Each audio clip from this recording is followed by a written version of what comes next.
Noche de Cuesta, con Carlos Cuesta.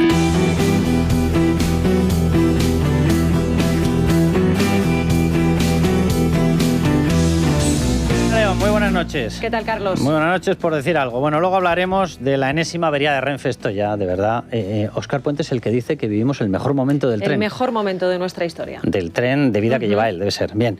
De lo que ha sucedido con la vuelta, otro parón, otro poner en peligro la vida de gente simplemente por estar en un equipo israelí, o ser judíos, o estar donde les dé la puñetera gana y ejercer su libertad. Bueno, de los menas, de novedades en tramas de corrupción, ya les adelanto que las hay, ¿eh? La cloaca, ¿a quién podía tener ganas de ayudar?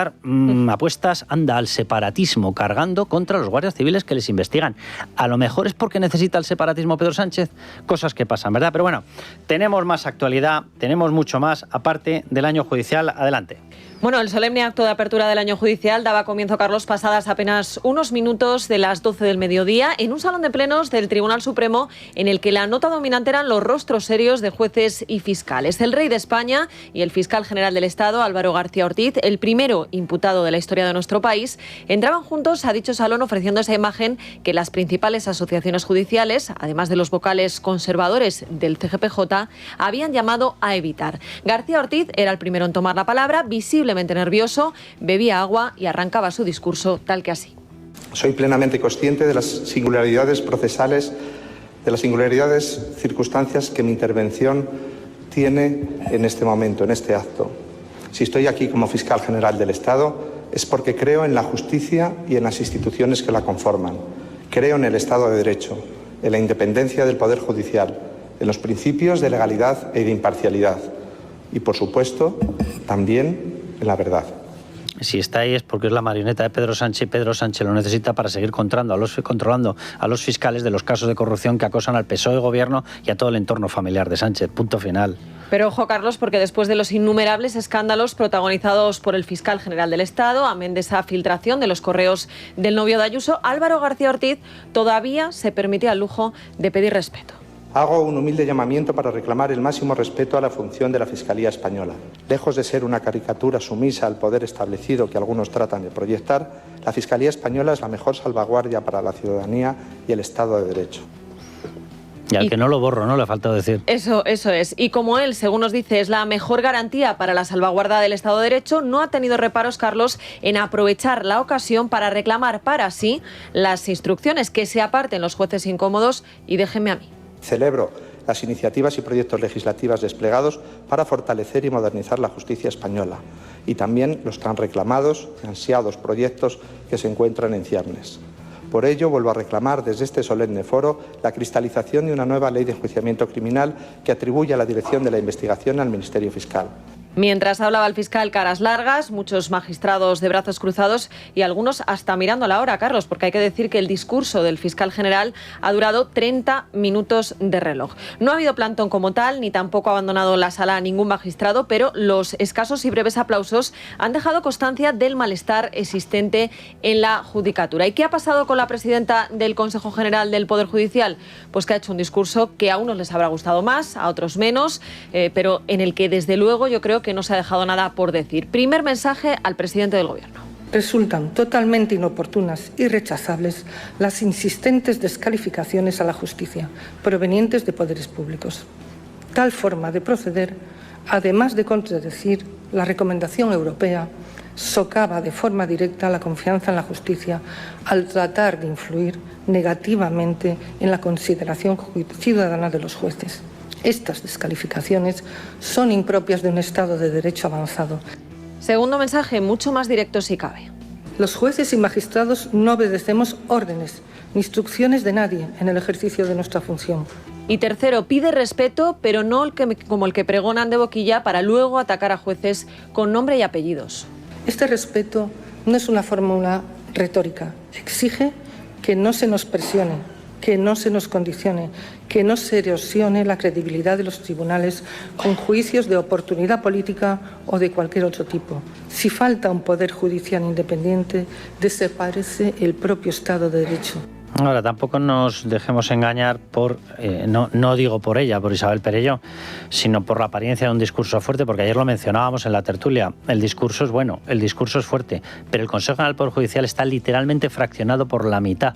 Isabel Perelló, que evidentemente, y después de escuchar este discurso, está claro que sí querría dar más amparo a los jueces, no está pudiendo sacar ni un solo respaldo unánime, y por tanto no los está cursando para que no se vea esa división, no está consiguiendo sacar ni una sola moción, ni una sola actuación de respaldo a los jueces que están recibiendo las presiones, porque, repito, 10 magistrados literalmente están bajo orden y bajo decisión de Pedro Sánchez.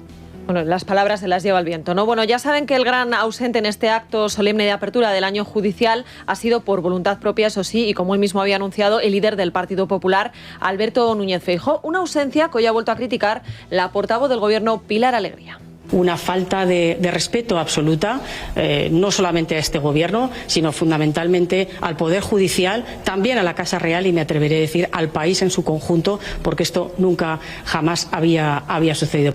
El aludido, sin embargo, ha respondido desde Arganda del Rey, donde ha participado en el arranque del curso político de Isabel Díaz Ayuso y donde ha dejado muy claro que está muy orgulloso de la decisión tomada. Quien le falla al jefe del Estado es quien le abandona en paiporta en plena dana.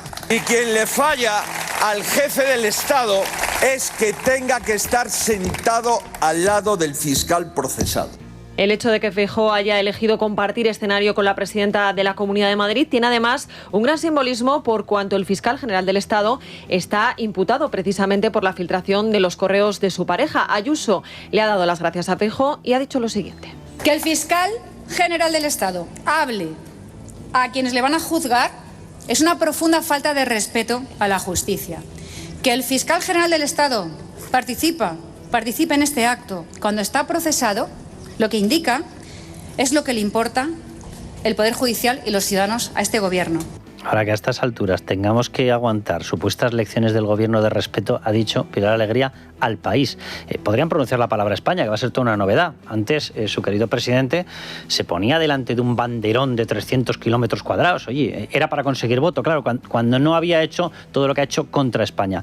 Las lecciones de defensa de España y las acusaciones de traición a España vienen de quienes han pactado un gobierno con proetarras, con Arnaldo Otegi, con golpistas, con Oriol Junqueras, con golpistas prófugos, con Carles Puigdemont, con comunistas.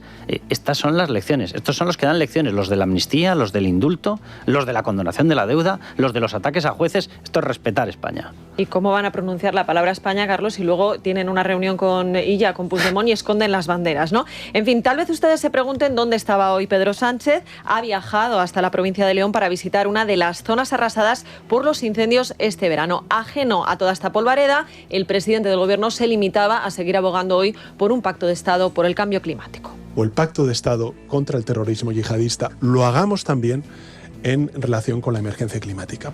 En ausencia del presidente del Gobierno, ya han escuchado que hoy ha sido Pilar Alegría la que se ha lanzado a por el Partido Popular, pero ojo, porque no ha sido la única. Quiero que escuchen también a Yolanda Díaz, que hoy ha hecho una de esas cosas, Carlos, a las que normalmente nos tiene acostumbrado el Partido Socialista, ¿no? Que es criticar en los demás lo que realmente están haciendo los suyos. Entre otras muchas cosas, si por algo se caracteriza a este Gobierno, es por intentar colonizar sus instituciones, ¿no? Bueno, pues escuchen a la vicepresidenta y líder de Sumar. Que el Partido Popular esté hackeando las instituciones, que es la presidencia del Gobierno, que son las presidencias de las comunidades autónomas, que es la jefatura del Estado, el rey, como hemos visto estos días, es que está dispuesto a todo. ¿Tú te acuerdas de cuando Yolanda Díaz estaba allí destinada políticamente por tierras gallegas y era morena? ¿Te acuerdas una de sus frases? En España lo que ha faltado es guillotinar a un rey. Señora Yolanda Díaz, guillotinar a un rey, ¿cómo lo calificamos? ¿Hackeo máximo? ¿Qué es? O sea, ¿habla de respetar las instituciones? ¿La de en España ha faltado guillotinar a un rey? Llevamos escuchando toda esta semana declaraciones que yo decía el otro día. Digo, esto no sé si es el Club de la Comedia, el Mundo Today. En fin, bueno, abrimos página de corrupción. Atención a lo que ha sucedido hoy con el caso Ábalos. Ya saben que el próximo lunes Telecinco tiene previsto emitir la entrevista completa a su exmujer, a Carolina Perles, que como ya les adelantamos el otro día, ha dejado perlas como esta. Yo creo que si finalmente José cae, no va a caer solo. José, estoy completamente convencida que morirá matando. O como esta otra, apuntando directamente a Pedro Sánchez. Sí que presencié una llamada donde el presidente le dijo a José Luis que qué pasa, que si iba por libre. A ver, lo de iba por libre, que yo ya he visto que está a la izquierda diciendo, bueno, esto demuestra que Pedro Sánchez iba por un lado y José Luis Ábalos por otro. Claramente no tenían nada que ver. No, paren el carro. Vamos a ver, eso de si iba por libre sucedió cuando había una pelea interna, y de hecho está perfectamente plasmado e investigado por parte de la UCO, entre Koldo García Izaguirre y José Luis Ábalos, porque en aquel momento Koldo García Izaguirre defendía a Ábalos, y Santos Cerdán. ¿Y por qué los abronca Santos Cerdán? Porque les dice, vais por libre. Estáis metiendo a empresas y no estáis pasando por la caja. ¿A qué caja se referían? A la caja del PSOE. La llamada de Pedro Sánchez diciendo, ¿vas por libre?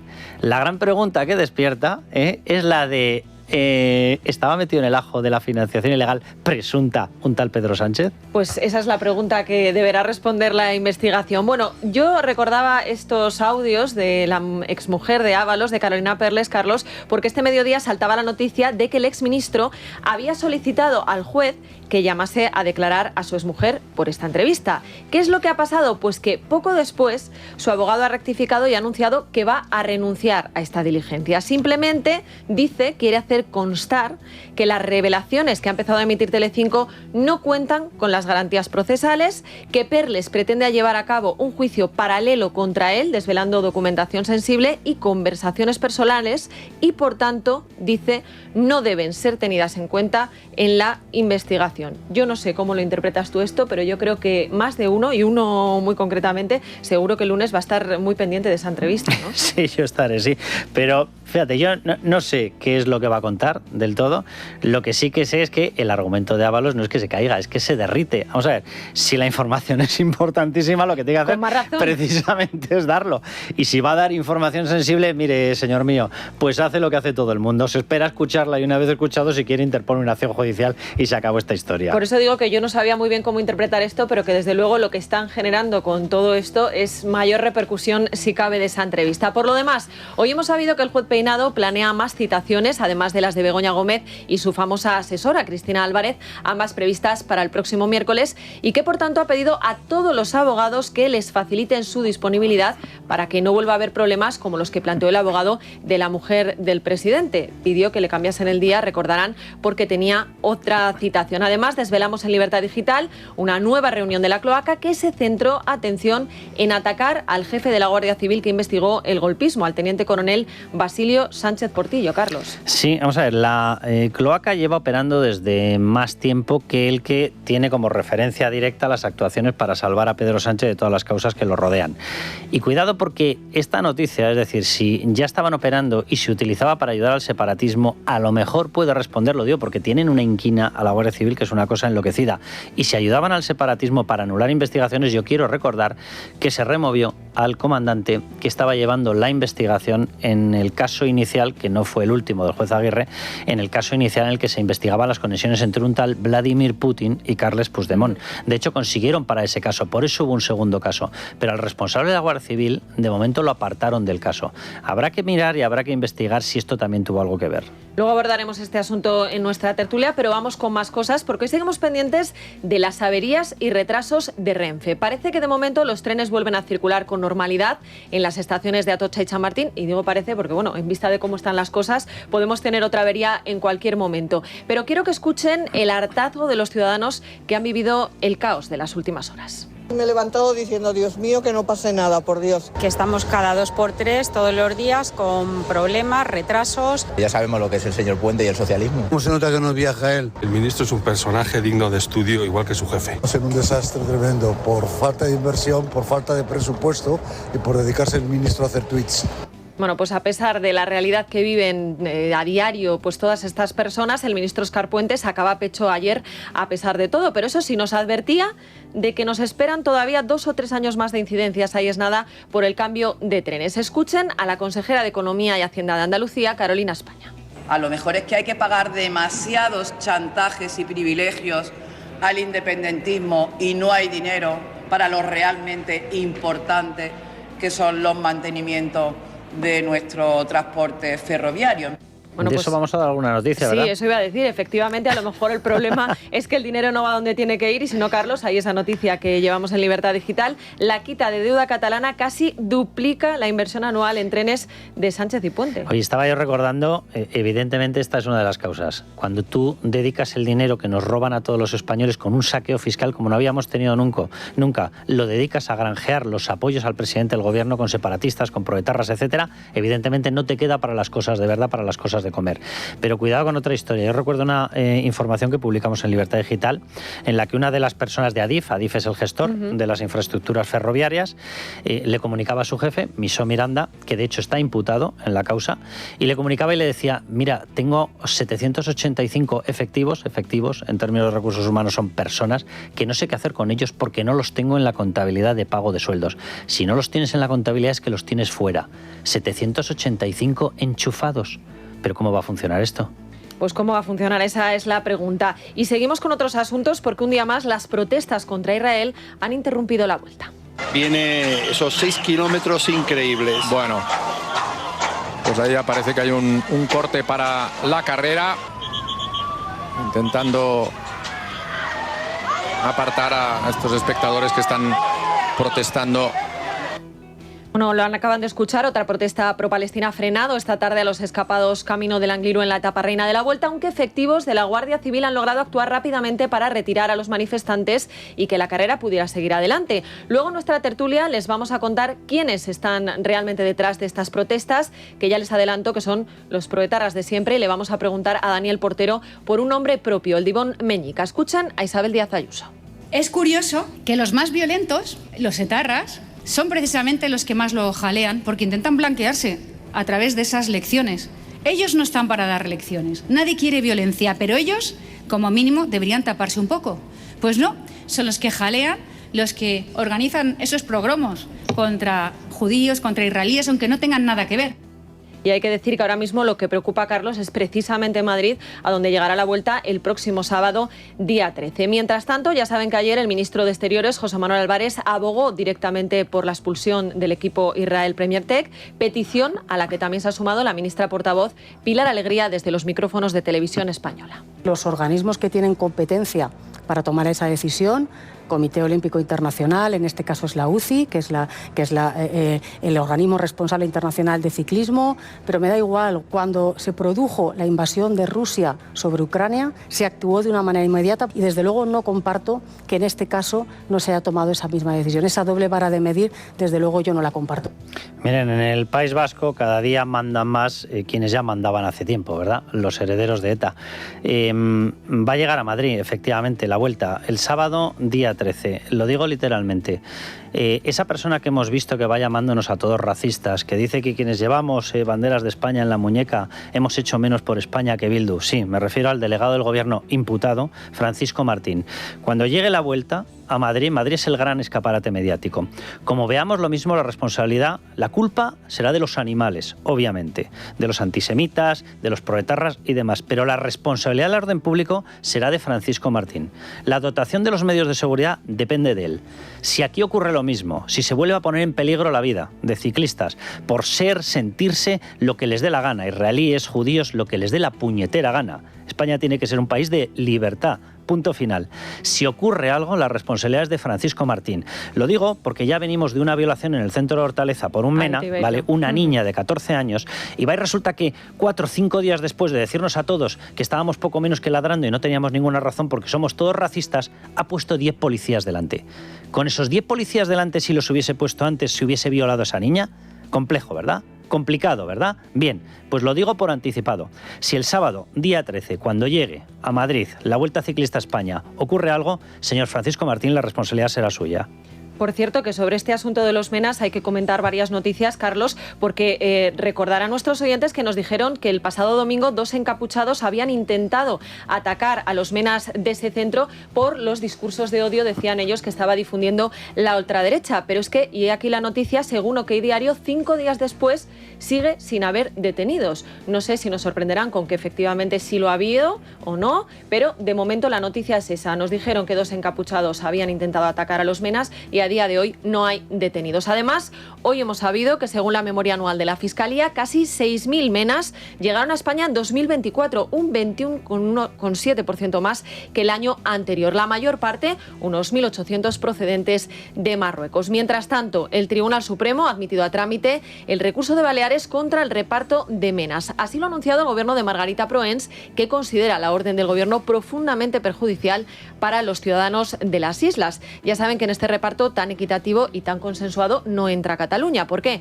Pues porque una vez más hay que pagar favores a los independentistas. La ministra Alma Sainz, sin embargo, aprovecha de nuevo para cargar contra el Partido Popular. Apelo a la responsabilidad del principal partido de la oposición, que deje de estar abrazado a Vox en la política migratoria, que deje de estar desnortado, que cumpla la ley y que ya simplemente por una cuestión de sensibilidad, por una cuestión de respeto a los derechos humanos, den respuesta a la vulnerabilidad que presentan los niños y niñas no acompañados en nuestro país.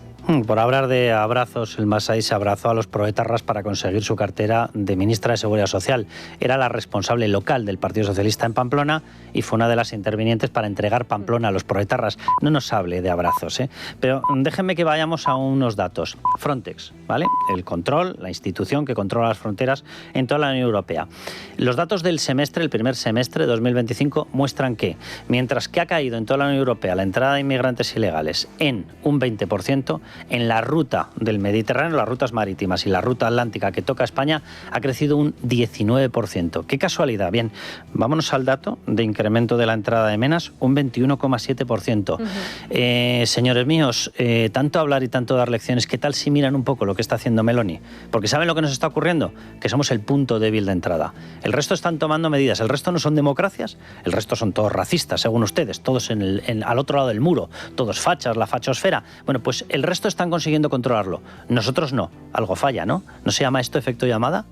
Hablaremos también de este asunto en nuestra tertulia, pero déjenme que les dé dos apuntes más en clave económica. La Comisión Nacional del Mercado de Valores aprueba la OPA del BBVA sobre el Banco Sabadell. Y la segunda, atención, porque los funcionarios se han hartado ya de esperar al Gobierno y han anunciado que retomarán sus movilizaciones de inmediato. En un comunicado hecho público este viernes por Comisiones Obreras, UGT y CESIF, los sindicatos lamentan el desprecio a sus reivindicaciones por parte del ministro de Función Pública, de Óscar López, amenazando con un otoño caliente si no empiezan a obtener respuestas a sus demandas, entre ellas la subida salarial pendiente, la jubilación parcial o la jornada de 35 horas en la Administración General del Estado. Lo ha confirmado en declaraciones a la noche de Cuesta el presidente de CESIF, Miguel Borra. Estamos en septiembre y seguimos sin saber nada sobre la subida salarial para los empleados públicos en este ejercicio 2025. Y no solo es eso, el Ministerio tiene que sentarse a negociar aspectos tales como las plantillas. Hemos visto este verano qué necesidades tienen muchos de nuestros servicios públicos y desde luego desde CESIF ya lo avisábamos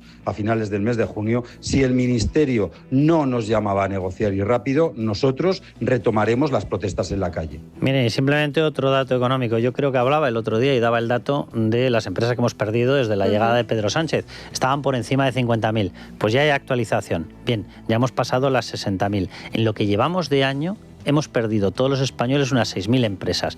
Qué bien va, como decía Pedro Sánchez, el sueño español, ¿verdad? El sueño español, Vaya sí. sueño, parece una pesadilla.